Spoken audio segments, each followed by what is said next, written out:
जो मैंने +3 second phase guidelines परिवर्तन को अपेक्षा करते गुरुत्वपूर्ण वीडियो कारण जो मानकर फेज 1 रे एडमिशन नहीं सारी से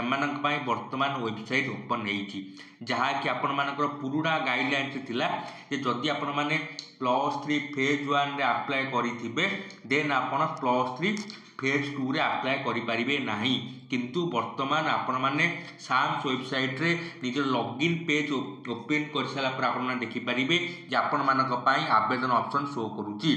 जिते बड़े आपण माने साम्स वेबसाइट को विजिट करेंगे सेते बड़े आपण माने स्टूडेंट लॉगिन को जिबे मन रखिए स्टूडेंट लॉगिन को जिबे स्टूडेंट को लॉगिन गला परे आपण कमी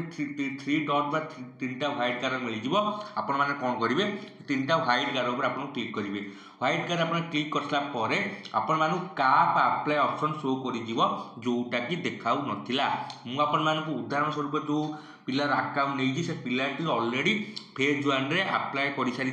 एडमिशन नहीं सारी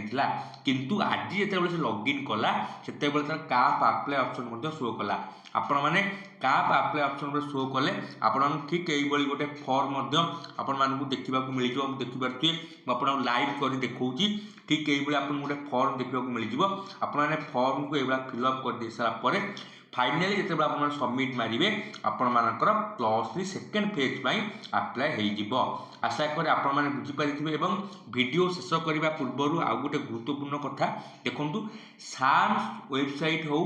कि सरकार हो एपर्यंत सेकेंड फेज अप्लाई करने कौन नोटिफिकेशन आसी ना मुझे आउ थे कहूँ साम्स तरफ हो कि ओडिशा सरकार तरफ हो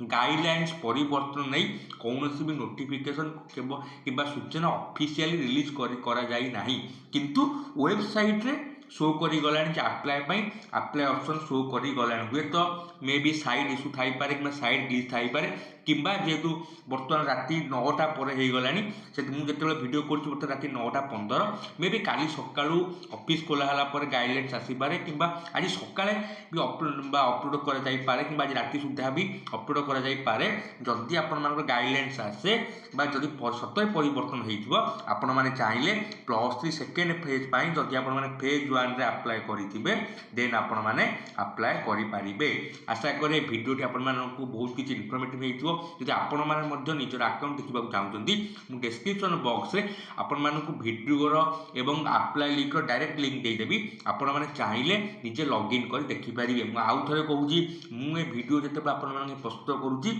वर्तमान जाए कौनसी भी ऑफिशियली गाइडलाइंस बा नोटिस आसी ना हुए तो मु वीडियो अपलोड कर सारा पर रिलीज होई पारे किंतु लॉगिन कर सारा पर आपण मन काप अप्लाई ऑप्शन शो करी जाउची जहाँकि पूर्व आपण मानक पई शो करू नथिला आपण माने कई भाबिबेनी कि मु फेक अपडेट दउची बोली जहाँ भी आपण मानक देखैली लाइव देखैली जहाँ भी वेबसाइट शो करूची मु आपण लाइव डायरेक्ट आपण मानक वीडियो माध्यम देखैली आशा करे आपण माने बुझी पारिबे जदि अन्य किछि अपडेट आसे मु आपण मानक सूचना निश्चित रूप से देबी धन्यवाद।